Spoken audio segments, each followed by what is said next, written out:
live at LoveTalk.org. 103.5 FM. Streaming live at LoveTalk.org. 103.5 FM. Streaming live at LoveTalk.org. 103.5 FM. Streaming live at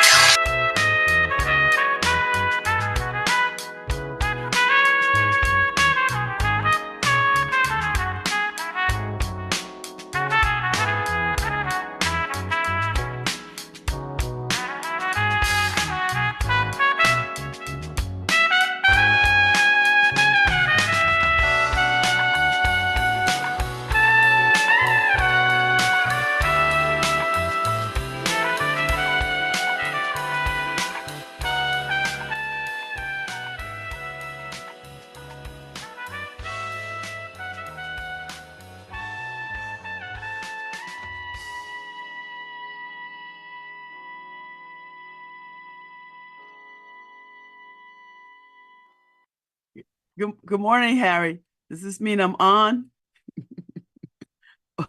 Welcome to LoveBabz, LoveTalk. I'm Babz Rawls-Ivy. I'm delighted this morning to join you on this fine Wednesday. It's the middle of the week. It's the middle of the week, and I don't even know what that means. I mean, we just carry on. We do what we do. So I've got guests first up this morning, which I'm delighted to have. You know, the International Festival of Arts and Ideas starts in about 3 days, and there is the world premiere of King Lear, directed by Karen Coonrod at the festival, and I'm happy because this is the Compagnia di Colombari King Lear Ensemble, and I have the pleasure of having Paul Pryce, who plays King Lear in Kent, and Celeste, Sena, who plays King Lear and Cordelia. And they're going to be my guests this morning. And they're both Caribbean. So I'm excited. So Paul Pryce is a Yale School of Drama alum, and he was born and raised in Trinidad and Tobago. And Miss Sena is from the Caribbean as well. And she went to she has a MFA in the acting program at Brooklyn College. So they're going to be coming on and talking about this production of the Compagnia di Colombiers King Lear at the Arts and Ideas Festival, and I'm excited. I'm gonna tell you something. The creators for the promos, the pictures for this King Lear production, man, they look amazing. I just love them because they all have on paper crowns, you know, brown paper crowns, and it just looks so stunning. It's cool. It's a very cool look, and then their individual pictures are pretty cool too. So I am delighted to talk to them about this journey. What does it mean, Shakespeare in this moment? Reimagining Shakespeare. I'm just ready to have the conversation. So they'll be on in a few minutes. They jump on at 9:15, and we'll get started. So the dates for it are June 14th through the 16th. I'm going to try to get to it. It's at the University Theater at 222 York Street. So this is opening night is Friday, and then there's performances at 3 and 8 on Saturday. There's performances at 3 and 8 on Friday, and then Saturday 2 and 7. Oh, no. Opening night is Friday, June 14th at 8 p.m. And then there's a performance at 3 and 8 on Saturday, June 15th. And then 2 and 7 on Sunday, June 16th. So I'm going to go catch something. I'm going to catch one of these. I'm going to catch one of them. I don't know what yet, but we're going to go and we're going to check it out. So anytime I get to see interesting productions or a reimagined production of Shakespeare, and you got some Black folks in it too, I'm going to go check it out. That's just how I roll. So they'll be on in about 5 minutes. Some of them are in the waiting room now, and and we'll have a good conversation. Plus, I just want to hear, who they are, what they're about, and I think it'll be a good conversation. If nothing else, it'll be fun. Y'all know how we do up here. It'll be fun. And then if that's not enough for you, if that's not enough art and theater for you, that's not enough. Then I've got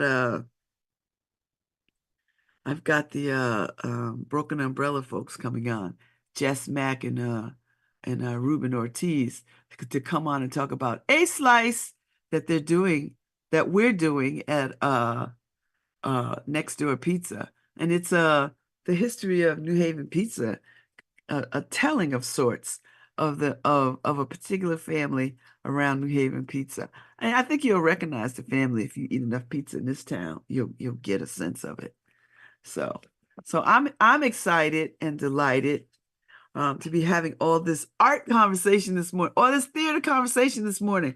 So y'all just keep it locked and loaded. We're gonna get into it, and I think it's gonna be fine.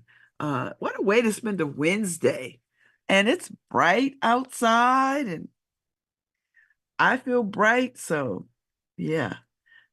So the Arts International Festival of Arts and Ideas is kicking off at the end of the week. I've got Perry So, who is making his debut with the New Haven Symphony Orchestra on the green. And I'm delighted. I'm going to be talking to him.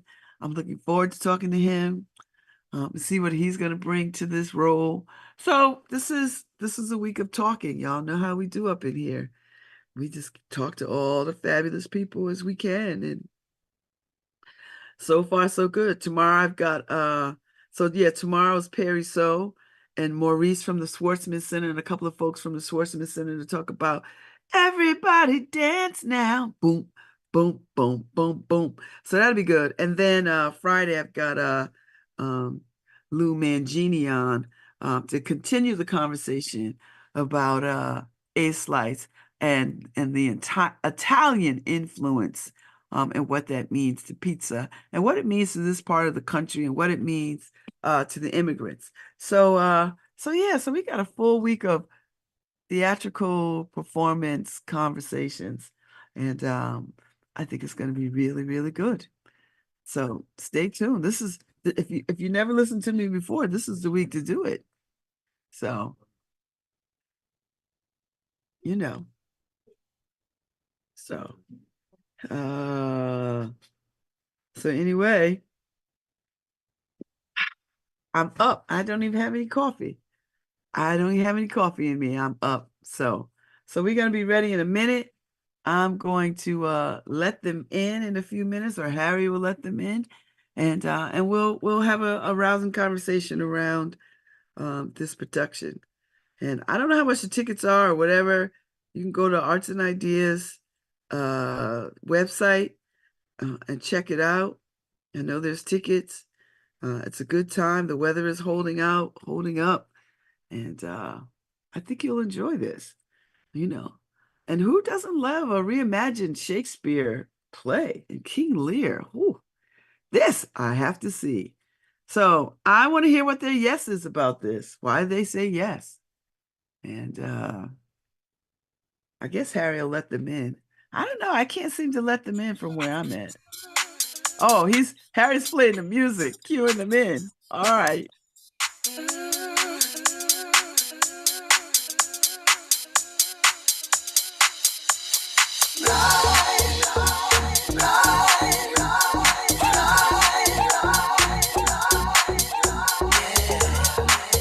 Hi.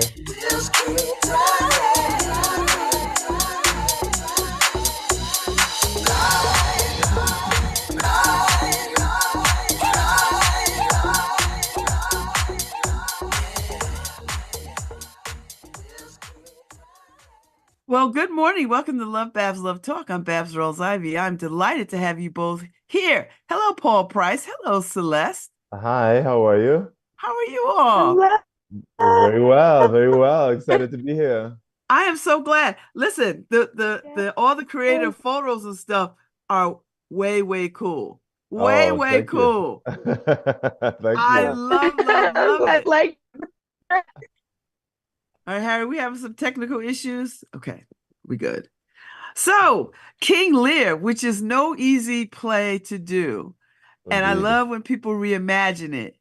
So, what made you say yes, Paul Pryce? I already talked about your background. I already told Oh, people you you did? teach at Brooklyn College, and you're a Okay, Yale alum, you're from Trinidad and Tobago. that's I already right. put your business out there.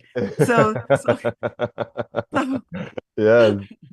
so tell me about this particular role, because you're no stranger to Shakespeare. So what was No. it about this King Lear, this reimagined or whatever this is, Yes. um, version Yeah. of King Lear? Well, I think what was really interesting about it is, I've collaborated with Karen before, and Karen is such a visionary and conceptual mind and artist. So it was an easy yes, and it was an opportunity to dive into one of Shakespeare's, one of his iconic plays, and to do it in a way that was really different. So getting an opportunity to play Lear for a section of the play, and then my main track is Kent, was very enticing, and the cast is an incredible cast, and the concept of it is really, really, really bold, and I think it's always exciting to be a part of something like that. Okay, I love it. Same for you, Celeste. What made you say yes? I already put your business out there too before you all jumped on, because my show starts at 9. So I usually give guests like a 15-minute, window to come in. But I already put your business out there. I know where you Okay. are, I know where you went to school, all that stuff. Okay. Um, yes, it wasn't easy. Yes, I met through mutual colleagues, and yeah, this idea of how we begin, starting with all the Lears being split up, is really exciting, and like Paul said, really bold. And it is really exciting to be part of something that I haven't seen it being done in this way, and especially, you know, a character like Lear that I wouldn't have typically been able to play. That was really quite exciting to do something that I hadn't done before and something that I wouldn't have typically been cast in. So yeah, it was also an easy yes. I think that Karn is brilliant, and this production is really worth seeing. I listen, just the graphics alone, just the creative flyers and posters of it makes it inviting and interesting. And you go, oh, I need to know about this. Right.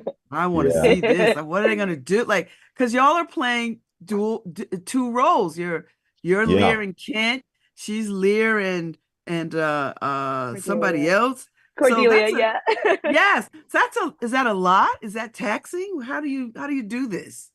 Yeah, I mean, I think I mean, we're trained to kind of manage the flipping in between of the different characters. So I mean, I think it is challenging, but our rehearsal process was very thorough and very rigorous. So we're able to track when we're coming in as Lear, when we're going back in as our main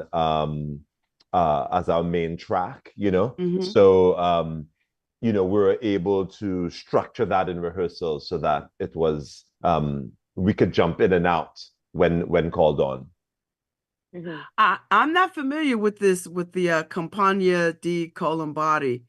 I don't know this ensemble. So I imagine that y'all are familiar with this, with working for them or working with them to Yeah. do this. Talk a little bit about that relationship. I'm new, very, very new to it, but I believe Compagnia de Columbari has been, I think they've had their 20-year, is that right, Paul? 20 Yes, year, 20th anniversary. 20-year anniversary. And they are a company that is based in New York and in Orvieto, Italy. And so they do a lot of different Shakespeare, but a lot of different work around in different parts of the world, specifically in Italy and New York. Is there anything else I'm missing?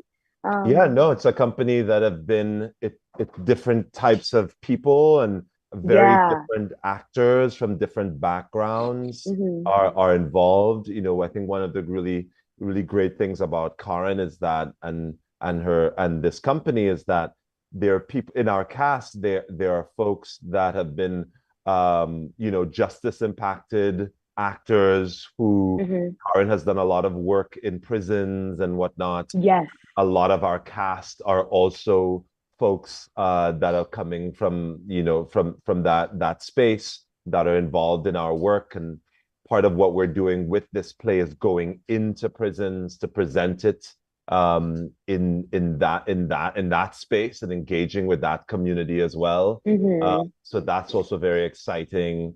And so I think Karen's work deals a lot with community-based and Mm-hmm. activism in many different ways, as well as, a little highfalutin art in Yale University, So I think that's what makes it very sort of interesting, that it's in the community, it's in non-traditional spaces, and it's worldwide. So that Okay. makes Yeah. Kalambari really different. And I it's love it. also about bringing Go the ahead. accessibility of art as well. Yeah, that's all I was going to add. No, everybody's having this Bringing it to the conversation people. about how to broaden audiences, how to bring theater, traditional and non-traditional theater, to audience who ordinarily wouldn't go to Right. theater. How do you Hmm. do that? Right. What makes that exciting to you, Paul and Celeste? Like, I mean, because I know you're traditionally trained and you played in traditional spaces and traditional theaters. What Yeah. makes it so exciting to do to be this creative? Yeah, I mean, for me, I like, as I come from Trinidad, so our Mm. our cultural legacy is street performance, and carnival in the streets and performance in the streets, or steel pan in the pan yard. Everything is outside and outdoors. So for me, it's very natural to perform in non-traditional spaces and to perform in ways that are not confined to a theater in a traditional sense. So for me, it doesn't feel very foreign or super conceptual in a sense, because carnival is conceptual, is non-traditional, is expansive, is messy.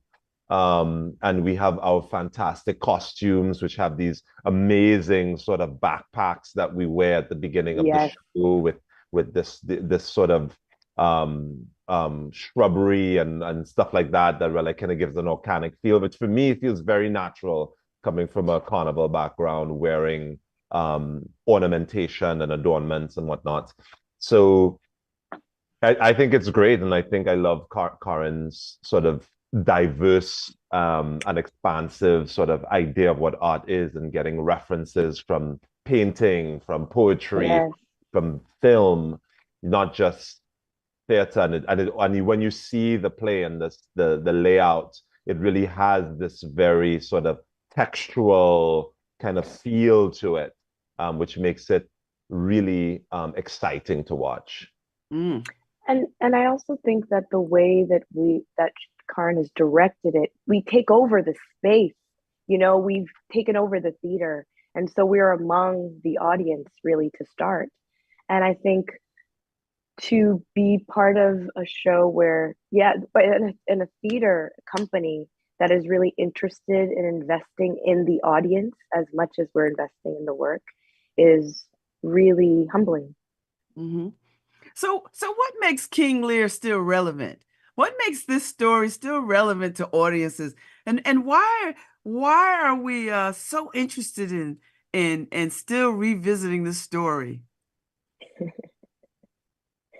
Well, I think that King Lear and Shakespeare's work in general, I think coming up training in theater, I wasn't sure if I could see myself in Shakespeare. And I think a lot of people of color sometimes find themselves there. But really, his work is about humanity. And I think we can all relate to all different types of characters. But what I think what resonates with this play is, in many ways, it's a play about truth and how truth costs sometimes. And I Mm. think particularly with these two characters, Kent and Cordelia, sorry, that truth costs, but also that truth can help to redeem, and that truth is necessary for growth, but also that truth is love. And I think these two characters really embody that in that first scene that we have, where we both are standing up for what's right, that it costs us a lot. And I feel that we're in a day and age where we're searching for truth, searching for um, searching for what we believe, to stand on what we believe in. You know, everybody's having to discover that at this time more than ever, and I think that is a really important theme in terms of what's happening now in the world politically. Yeah, that's what I would say. Yeah. And just to add to that, I think there's a thread of family in this play. And it's really a family drama at the end of the day.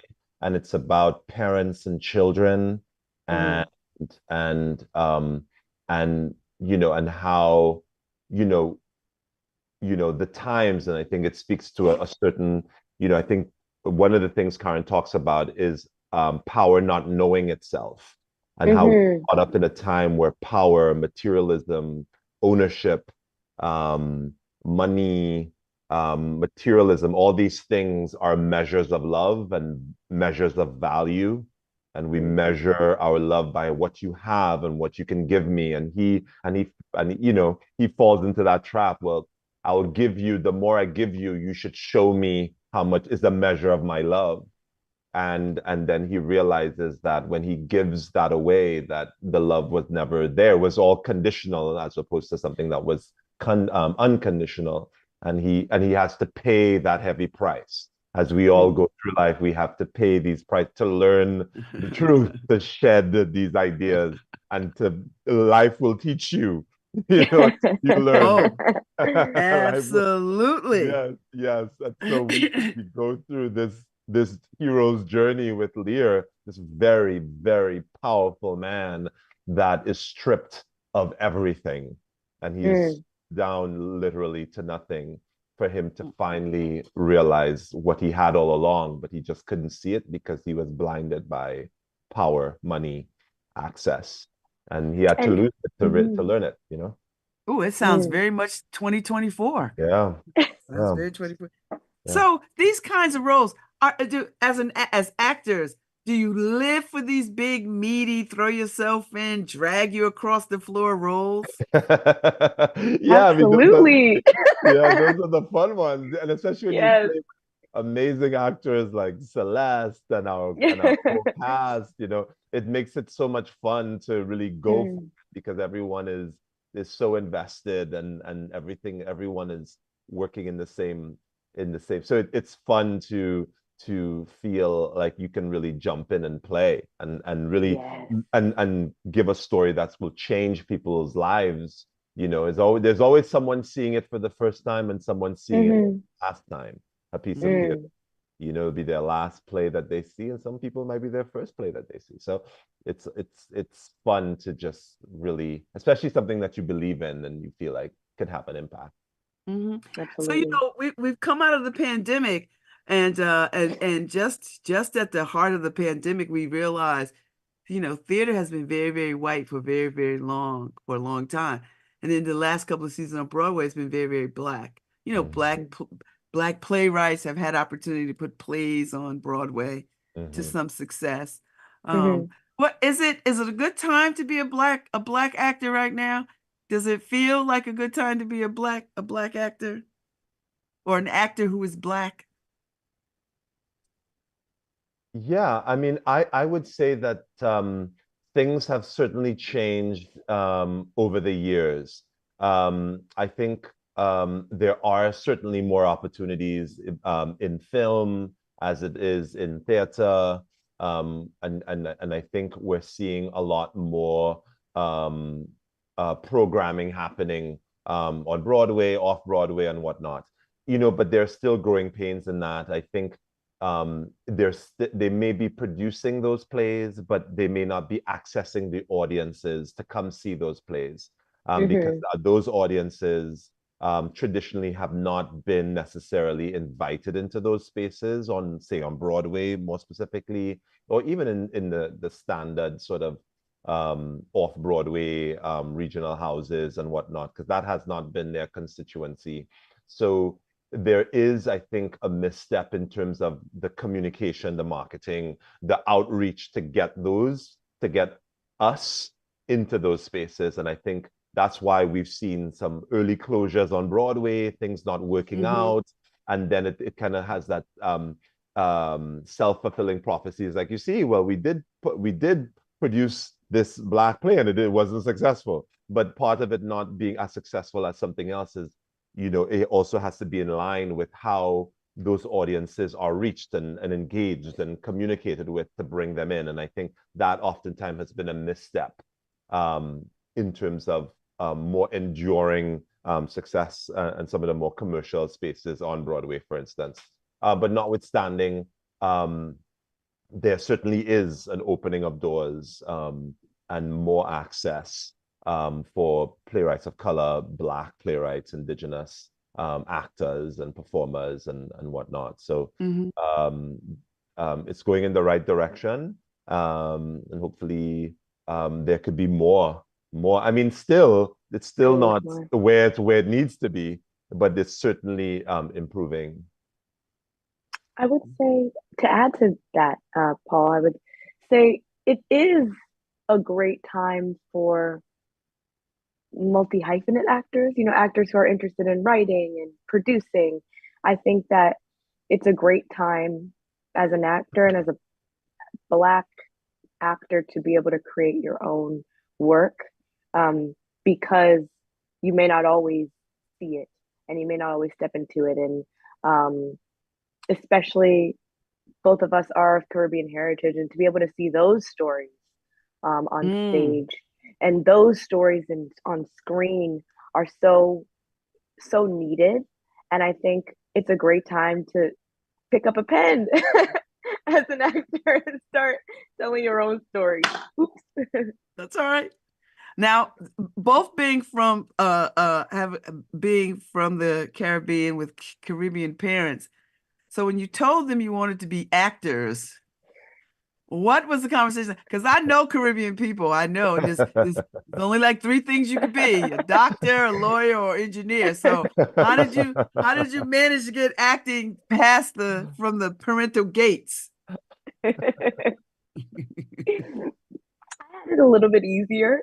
So I'm first generation Jamaican American, and my aunt, I have an aunt that is an actor, but so she was the one who had it mostly difficult because she was the maverick, and because of her, I mean, in the beginning they were like, "What the heck are you doing? This is not gonna work." But I think with time and just also seeing the love for it, it's a challenging career, but if you love it, it is worth fighting for. And because of her, really, I was able to get it past my parents a little bit easier. So that's my story. Yeah. My mother was very supportive. I mean, and I found out because my mother is from Martinique and my dad was from Jamaica. He passed when I was really young, but I was born and raised in Trinidad and Tobago. So my mom was always very creative. She's a painter, a drawer. She makes crafts. She's into gardening. She's very, very creative in that sense.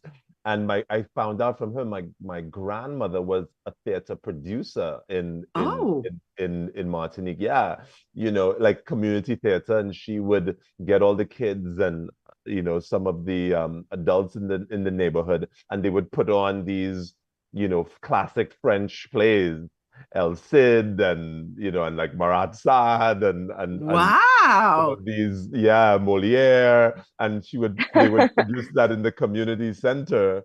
And yeah, she was like this big producer. I was like, my mom never told me this. Like, yeah, to, like have her and my uncle and stuff in these plays in the community center, and she would be the one sort of organizing the production. It's like she was a big time producer in the community. So it's kind of in the lineage of I was gonna say it's in your blood. Yeah, and I'll tell you this, my dad, he was a sociologist and a criminologist. and how he would do his research. He would immerse himself into a community and pretend to be of that community to research West Indians in England, in Bristol, immigrants. And he wouldn't disclose necessarily that he was a researcher, but he would be an immigrant observing their behavioral patterns, you know. So, and in his book, he would write, you have to be this actor and immerse yourself into the community. So there's definitely lineage in my bloodline. So you didn't really have a choice. It's in your DNA. Yeah, there you go. There you go. This is in your DNA. So Paul, you teach. You are a professor of acting. Acting, yes, indeed, yes.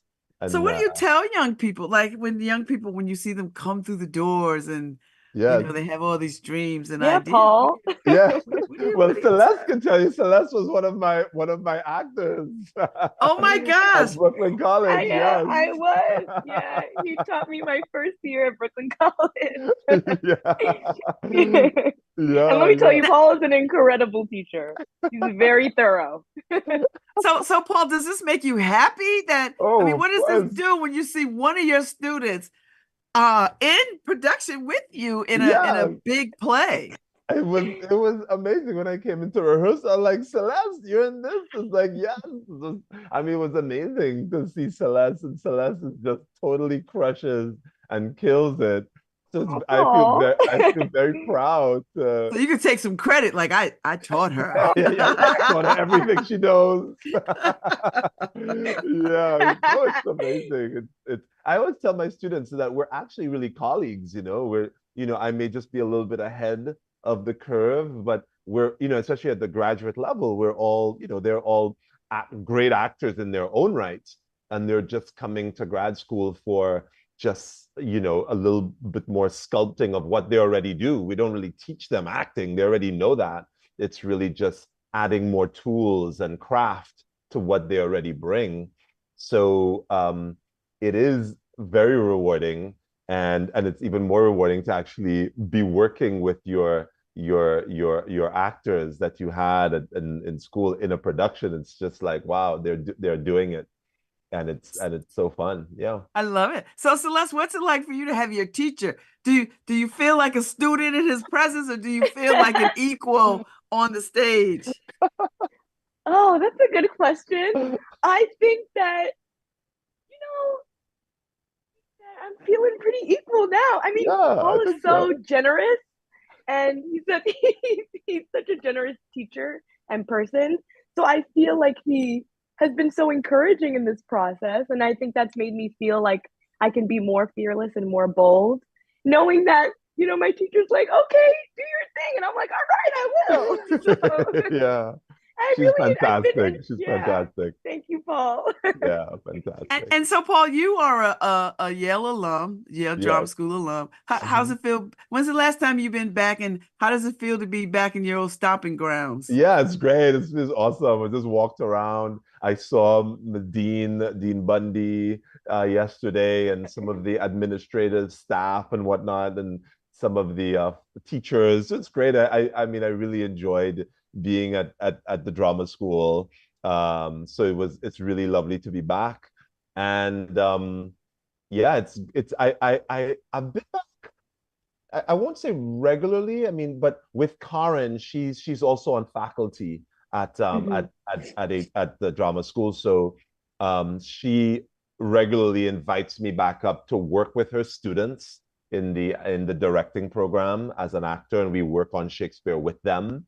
So I've been back, but it's the first time that I've been back to do a show here. The last show that I did was Hamlet a few years ago, almost 10 years ago, at the Rep. So it's good to be back doing another show in the University Theater at Yale. Oh, that's very cool. Well, welcome back to New Haven. We've changed a little bit. Yeah, I love New Haven. I love New Haven. We still have Pizza Wars. We still have the Pizza Wars. So. Last night we had Yorkside. We had Yorkside last night. Well, you got to get them to get you to go to like Modern or Sally's or Pepe's or one of those, where they fight, where the world fights about. And we just been named the the pizza capital of the world. So there you Oh, go. really? All Okay. Yes, it was right. a Okay. whole big congressional thing. So get you some Okay. of this good New Haven pizza. I So will. as actors, you're on a theater. I mean, you're on a stage. Does Hollywood call? Do you feel the pull of Hollywood? Do you, the big screen, little screen? Now they have all kinds of ways in which people can put stories out there on, like Netflix. Things can go right to Netflix or Apple or Prime or all these things. Do you feel the push-pull of that kind of production? Yeah, I mean, I feel like I mean, I think as actors, we love theater, but the money is in TV, And the money Yeah, is I the appreciate TV. your honesty, Paul. The money is there. So I mean, sure. I mean, if there's an opportunity that comes, we're all auditioning all the time. We're in the show, but we're auditioning. So but now it's a really interesting time in the industry because the industry is contracting. There's a lot of changes. There's been the strike, there've been COVID. It's having a massive impact on productions. Things are being scaled back, cut back. Not as many shows are getting as greenlit as before. The number of episodes are being condensed. So it's like to Celeste's point, I think it's a good time to now create your own products, your own stories, and also getting that done. I think there's a lot of competition on social media, YouTube, there all these independent podcasts now. There's so many things competing for attention and eyeballs. Yeah. So I think I think there are other opportunities now to break in and to have another income stream. But certainly if they call us for a few episodes on a TV show, hey, now we ain't gonna be We'll like, be there. yeah, we'll be there. We'll be there. I love it. Celeste, your thoughts? Yeah, no, I agree. I think that, my first love has always been theater, and I love the ability to be able to connect so immediately with the audience. But of course, yes, if there are opportunities in theater and film and television, I also think it's a really beautiful medium to be able to connect and in terms of its accessibility. But yeah, I'm interested in doing more film and television, but also, yeah, like Paul said, continuing to write and use the different forms. I think because of there's so much media, there's so many different ways to tell stories. And it's like, radio, here we are, and so to be able to use all the different forms to be able to tell and to speak to people and connect with people, that's something that I'm really interested in exploring more of. And I haven't had the opportunity yet, but I'd really like to. So this production of King Lear is here at the University Theater at 222 York Street, and it runs from June 14th to the 16th. Opening night is Friday, which is always exciting. Do you have butterflies? Yeah, in a good Not way. yet. Does butterflies show up? And then you have, and you're doing a 3 p.m. and an 8 p.m. performance on Saturday, June 15th. And you're doing a 2 and 7 p.m. on Sunday, June 16th. That's a lot of performance. Or is it a lot of performance? No, not really. Five shows. It's a short run. It's very short run. For all the work. I mean, yeah, I think the idea is to bring it to New York afterwards. So it will be coming to New York later on. So we'll get a chance. But something like this, you want to be on running for a number of weeks, actually. So definitely people come out and see this. It's well worth it. Come see. I think it will be a really great experience. Oh, I know it will be, because I told you, Paul, when you got on before, Celeste, I just love the pictures of y'all. I mean, that the paper hat crown it just makes you like, okay, I want to know about this. I want to know, what are they going to do with this? It's very engaging like that to me. Like I saw it and I was like, whoa, I love these pictures. So high five to the person. It's very, there are parts of it which are very, I mean, I'm in it, that are very sort of shocking and scary and sad. And then there are things that are so hilarious and funny. And also so tender, right? And We ten, bring all the different, you're gonna feel all types of range of yeah, emotion yeah. I So love during the it. show. All right, so y'all will be here in our city, and then hopefully it'll go, or it will be going to New York, and then wherever it goes, it goes. But so tell me before I let you go, because I know y'all have busy day, and you got to get back to the theater and rehearse and try on stuff and all that. I know. What has been the best part of this experience for you thus far? You know, what has been amazing? I would say the company of people has been really, really wonderful. And to be able to learn, because our cast ranges in age, and to be able to learn from all different people in their different walks of life has been really worthwhile. But also to be able to, one of my favorite parts really has been being able to play this character Cordelia. I've learned so much from her. She's a character that's a truth teller and stands for what she stands for who she is, and she doesn't let things cross a line. And I think that's a really good lesson in a time where we are so we can be moved by things that we see, and it's sometimes challenging to stand for what you believe. You know, we're always being enticed by things, and I think there's a lot to learn. I've learned a lot from that character, and somebody who is so comfortable with who she is that she's willing to lose for what she believes. And I think that's a good lesson. Wow, pretty powerful. Paul? one of the things, I mean, I think of, in addition to the cast, aside from the cast, which has been incredible, the people, it's just being able to engage in the text, engage in the work itself and in the language of it. I mean, Shakespeare could be so intimidating, even though you've studied it and you've done it. When you say King Lear, you're like, okay, let me sit down, have a drink. How do we even crack this? And there's like a little hesitancy before, because you know what it's gonna call of you, the demands of like, okay, I'm gonna get into this. I need to be prepared to get into the work and to crack the text. But the beauty about Shakespeare is once you kind of get over that hill and you crack it open, it's such a pleasure, and it's such a pleasure for an audience to hear it with amazing actors that know what to do with that language. It really opens up this other world. So I really want to encourage people to come ready to be transported into something very, very exciting, adventurous, daring, and touching, as Celeste said. So. Well, it has been my absolute pleasure to have you on this morning. I know what it cost you and took you to get up this morning and, you know, give this much time to a conversation about your work. So, yes, there it is. Yeah, there it is.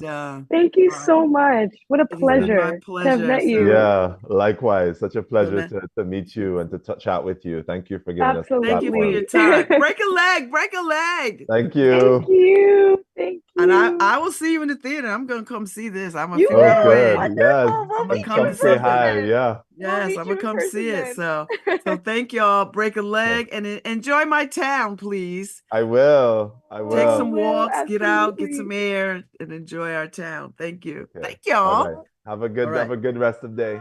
Thank you so much, Paul. Thank you, Celeste. Bye. Thank you. Whew. Okay, Harry. I think we got a few more minutes before we go take our break, and then bye, Paul. And we'll come back with more theater people, because I just can't get enough of theater people. And the folks from A Broken Umbrella Theater will be here to talk about a slice which I'm actually in. Believe it or not, I'm in this production of A Slice. Now, will I be in the bigger production? Who knows? They might say, Babz, you just can't make the cut. But that's all right, because I'm enjoying the role that I'm in now. And it's so much fun, and they're so talented. And to sit in a space with them and have the creative space is good. But in the meantime, go see King Lear at the University Theater. It's part of the International Festival of Arts and Ideas. And I'm telling you, it's festival season. So it's time for you to, and I have to race Shelly. I have to race her to see things. So it all begins in 3 days. So I got my handy dandy Arts and Ideas Bible, and I'm going to check off stuff, and I'm going to zigzag through this city so that I can see all the things, because I love this time of year and the city comes alive.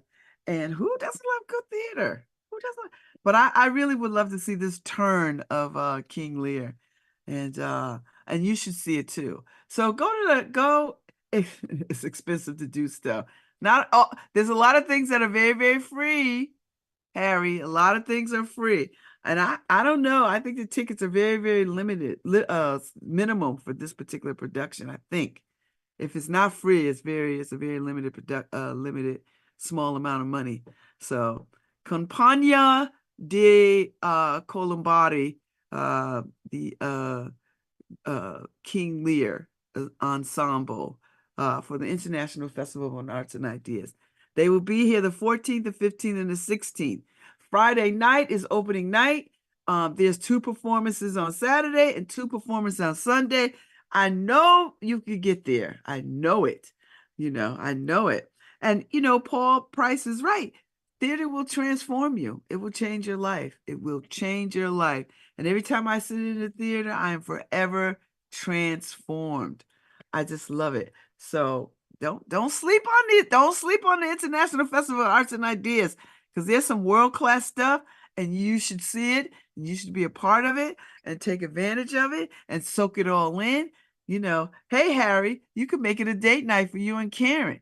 There's a great Cuban restaurant. You could go to the Cuban restaurant and get you some polo con, what is it? Arroz con polo, chicken and rice, and then walk to the theater and then go on home after the fact. So it's a date night. It's a date night, Harry. Get tickets. So I'm just telling people what to do.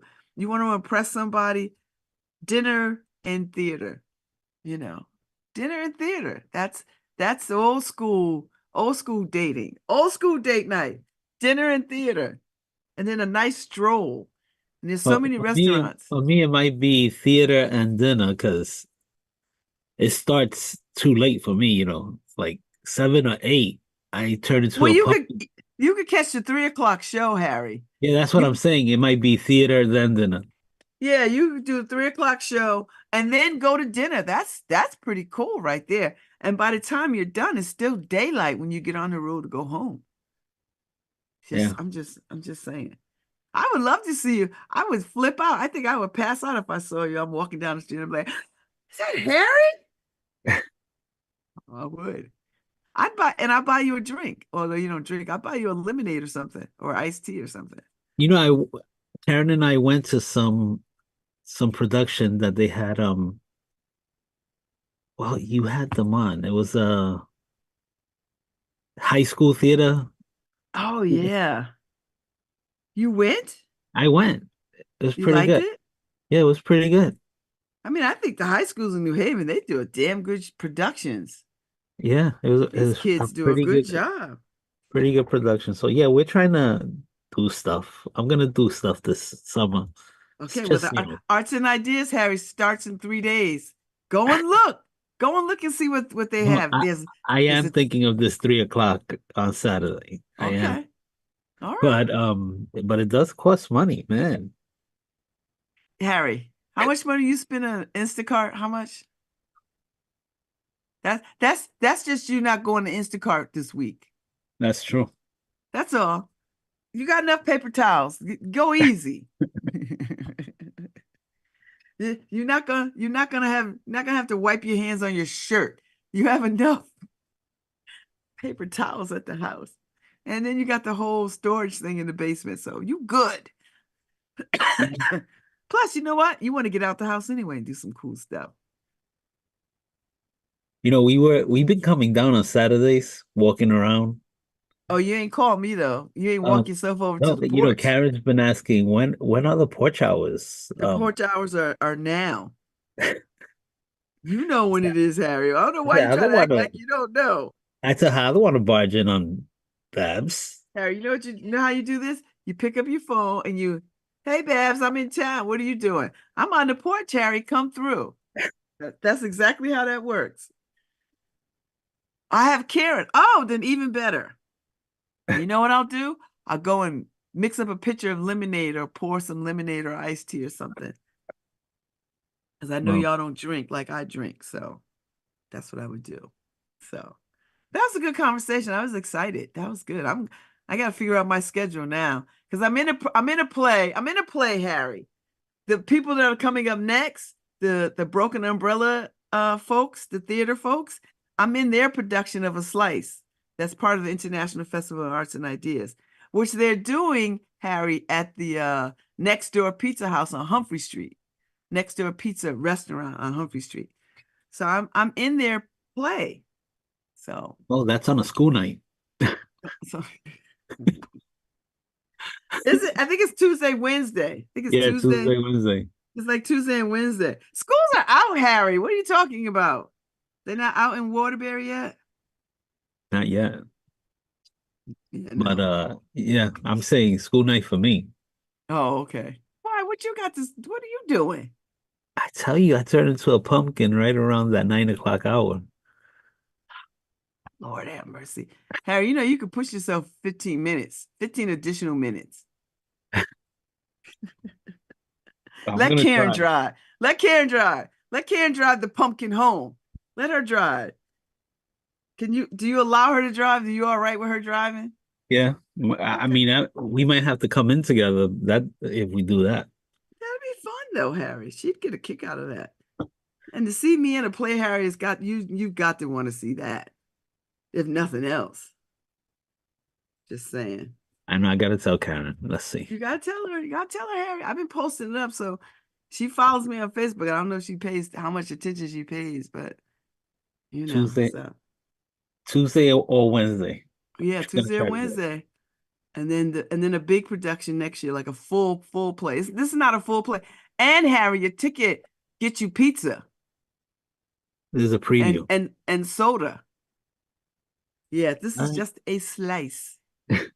And it's got singing, Harry, it's got dancing, it's got drama, it's got comedy. All right. I'm telling you. I'm trying to win you over. So Gonna all right, try. I'm gonna go get some water, and then when we come back at 10:15, Jess Mack and Ruben Ortiz from Broken Umbrella Theater will be my guests, and they're gonna talk about A Slice.